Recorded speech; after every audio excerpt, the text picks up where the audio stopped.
Hello，大家好，欢迎来到鲁托比亚 Lab 频道，我是 Lily。这次要来教 Unreal Engine 5.4 Actor Palette 演员面板。教学影片前，如果你喜欢我的频道，请帮我按赞、订阅，以接收频道发布影片的最新通知，并且不要忘了按赞这部影片。那我们现在来开始讲 Actor Palette 是什么。Actor Palette 它就是可以让你加载其他的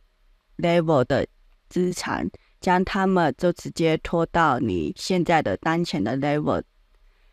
那我这边自己有先准备了一个 level， 然后我准备这个 level 就是主要是把自己现有的资产全部都摆在一起，然后这样的话其实就是会很方便的说，我们总共现在有哪些素材呀，然后就可以直接从这边去看。像我这边有椅子、桌子，有食物，然后这边有一些这个桶子啊这些的，然后其实基本上把全部像这样摆在一起，你看这样一目了然。然后这边的话，它的尺寸基本上都是1×1×1，然后我这边有故意放一个放大的5×5×5。其实这个待会会讲到说，如果你从这里放大的话，其实你这样直接拖到你原先的那个场景其实是没有效的，所以我这边先准备一个，那待会各位看一下。主要是这个是它的缺点。那我们现在先新增一个 level， 然后呢，如果说我今天想要在我这个 level 这边去使用我们刚刚所说的那些资产的话，那首先我们要先有个插件，我们先到 Plugin 这边，然后寻找 Actor Palette， 把这个插件给打勾，然后打勾之后它会叫你重新启动，那你就重新启动，因为我这边已经有先勾过了。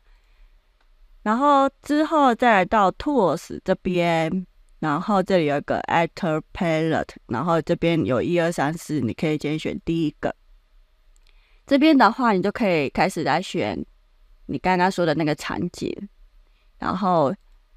按下这里 Choose Level， 然后再 Open Level， 然后因为我那个场景的名字就寻找你那个名字，然后我的名字是这个，然后你看这样子你就可以看到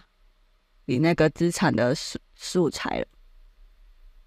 然后你就可以直接点选它，有没有？这样直接拉过来，它就会把你直接将这个资产直接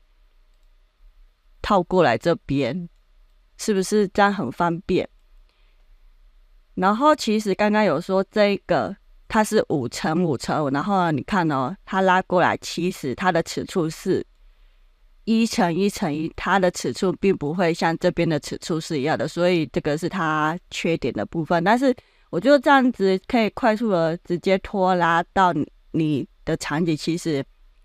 这样子是很方便的，就不用再到这个 Content Browser 这边去寻找你的一些素材，这样直接拖拉会很快。所以说这个工具来说，就是对于关卡设计呀、场景设计呀，都有不错的一个价值可以去使用的。